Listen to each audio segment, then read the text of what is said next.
Social মিডিয়ায় দেখতে পাই আপনার সঙ্গে কারো একটা ক্ল্যাশ, তিনি একজন নারী, নাম ধরেই বলছি, তিনি হচ্ছেন তনি, রাইট? তার সঙ্গে আপনার আসলে কি প্রবলেমটা কোন জায়গায়? আমার কাছে মনে হয় যে এই বিষয়গুলো আসলে খুবই চাইল্ডিশ বিহেভিয়ার, না? যে আমরা সোশ্যাল মিডিয়াতে একে অপরের সাথে তর্কে জড়িয়ে আছি বা পাল্টা জবাব দিচ্ছি, উল্টো জবাব দিচ্ছি, যেগুলো খুবই চাইল্ডিশ। আমরা তো এখন সবাই ম্যাচিউরড, না? সো ম্যাচুরিটিটা দেখাতে হবে। আর এই ধরনের কন্ট্রোভার্সির আগেও অনেক নায়ক নায়িকার সাথেও হয়েছে, আপনারা দেখেছেন। তাদের থিওরি যেটা হচ্ছে যে স্কিপ সাইলেন্ট থাকতে হবে। সো দ্যাটস ইট, আমি ওটা ফলো করছি, দ্যাটস ইট। আচ্ছা, বিষয়টা কি এমন যে মার্কেটিং এর কারণে অথবা আলোচনায় থাকার কারণে তনি এবং বারিশা দুজন প্ল্যান করে বিষয়টা এরকম করছে? আসলে মার্কেটিং এর কারণে তো আমার এটা করার দরকার নেই, কারণ ওনার সাথে তর্ক বিতর্ক হওয়ার আগেও আমি অনেক বড় ব্র্যান্ডসদের সাথে কাজ করে এসেছি।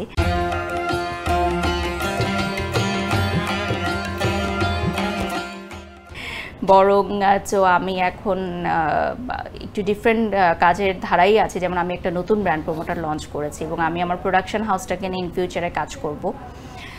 তো আসলে মার্কেটিংটা তো আসলে প্রত্যেকের দরকার, মার্কেটিং তো দরকার প্রত্যেকের, বাট সেটা ভালো কাজের মাধ্যমে হোক। এবং আমি সবসময় বলি যে আমার কাজ হচ্ছে আমার উত্তর দিবে, আমার প্রত্যেকটা কাজই হচ্ছে একটা রিফ্লেকশন আমার পরবর্তী কাজটা কি হবে। বা আমি সবসময় চেষ্টা করি কি আমার নিজের সাথে আমার কম্পিটিশনটা হোক, যে আমি প্রিভিয়াস যে কাজগুলো করেছি তার চেয়ে যাতে আমার নেক্সট কাজগুলো আরও বেশি ভালো হয়।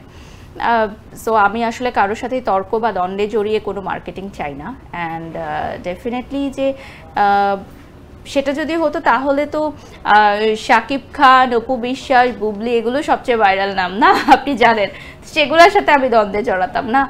তো মিডিয়া কলিগস, বড় বড় সুপারস্টার নায়িকাদের সাথে দ্বন্দ্বে জড়াতাম। দ্বন্দ্বটা যেই পক্ষ থেকেই হোক, এক পায়ে গিয়ে গেলে সমস্যাটা প্রবলেম সলভ হয়ে যায়। সেক্ষেত্রে আপনি আসলে এই বিষয়টা এমন একটা পর্যায়ে এখন চলে গেছে যেটা খুবই নোংরামি একটা পর্যায়ে চলে গেছে, যেটা আসলে আমার সাথে যায় না ভাইয়া। আমার বিগত দিনে আপনি দেখবেন আমার যে ক্যারিয়ার আছে, প্রতিষ্ঠিত ক্যারিয়ারে, এইগুলোর সাথে যায় না। সেগুলো নিয়ে কথা আসলে না বলাই ভালো। আমি আমার জায়গা থেকে আমি আমার ব্যক্তিত্ব ধরে রেখেছি এবং সেটাই আমি ধরে থাকতে চাই।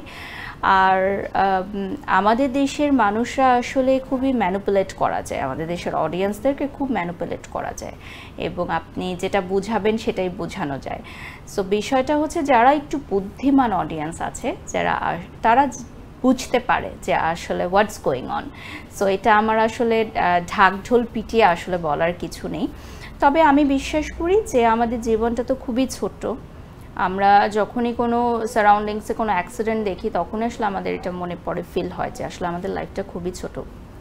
তো এই ছোট্ট জীবনে কারোর সাথে মনোমালিন্য করা, কাউকে ছোট করে কথা বলা, কাউকে কষ্ট দেয়া, এই জিনিসগুলো আমি খুব ভয় পাই। সো আমি এগুলো থেকে একটু দূরে থাকতে পছন্দ করি।